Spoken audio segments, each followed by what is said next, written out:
যাতে আমাদের কেন্দ্রীয় নেতৃবৃন্দ সেক্ষেত্রে একপাক্ষিক কমিটি ঘোষণা করেছে, সেখানে আমাদের কোনো মূল্যায়ন করা হয়নি।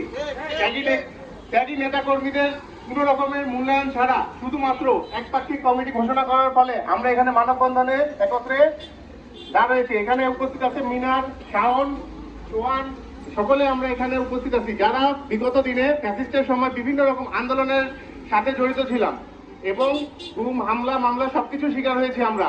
এরপরও আমাদের যখন এরকম করে অবহেলিত করে রেখে দেওয়া হলো, এটার জবাব কি আমাদের কাছে আছে? বর্তমানে তা নাই।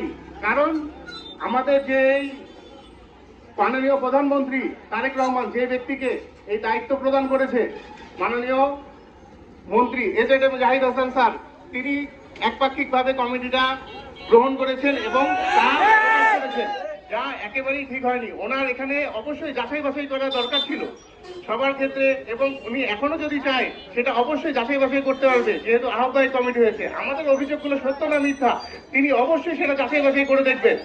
যদি সেটা সত্য হয় তাহলে সেই অনুযায়ী সাংগঠনিক ব্যবস্থা গ্রহণ করবেন এবং পরবর্তী সময়ের জন্য যদি কোনো কার্যবিধি অনুযায়ী কোনো নিয়ম কানুন থেকে থাকে তাহলে সেই অনুযায়ী আমাদের বিরুদ্ধেও ব্যবস্থা নিতে পারে, যদি আমরাও সেই ক্ষেত্রে জড়িত হয়ে থাকি।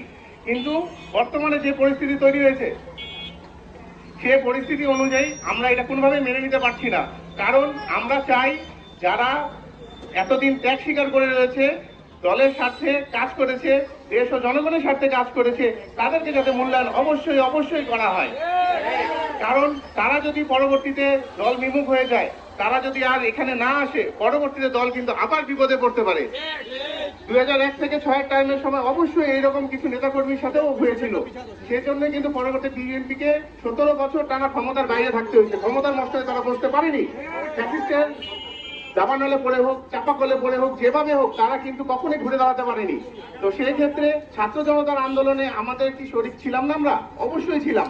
সেই শরিক থাকার কারণেই কিন্তু আজকে মাননীয় প্রধানমন্ত্রী তার আসনে সহিত বর্তমানে রয়েছে। কিন্তু উনি যদি অন্যের চোখ দিয়ে দিনাজপুরকে দেখে, এটা তার নানি বাসার দেশ, এখানে তাকে অবশ্যই তার সরাসরি নজরদারি করা দরকার ছিল। এই জন্য তার কাছ দৃষ্টি আমরা আকর্ষণ করতেছি যে সেই তিনি যাতে অবশ্যই অবশ্যই এই কমিটির বিষয়টা একটু তার দৃষ্টিগোচরে আনেন, তাহলে আমাদের সকলের জন্য খুবই ভালো হবে।